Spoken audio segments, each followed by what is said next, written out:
Do you want to make your eyes appear larger in portrait photos?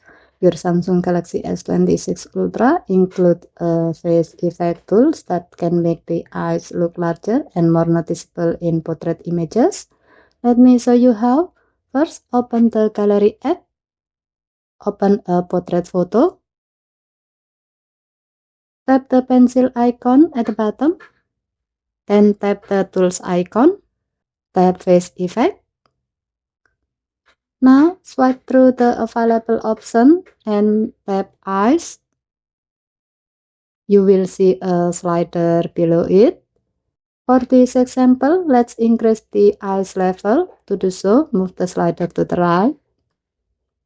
As you increase the value, the eyes become larger and more prominent in the portrait. The default value is 0 and you can increase it up to 8.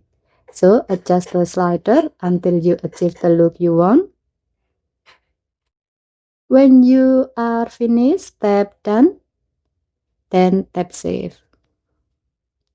If you compare with the original portrait, you will notice that the eyes appear larger and draw more attention in the photo.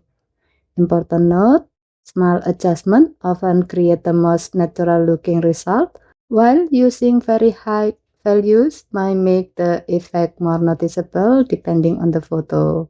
And that's how you make your eyes appear larger in portrait photos on the Samsung Galaxy S26 Ultra. Okay, thank you for watching. Please help to like and subscribe. Have a nice day.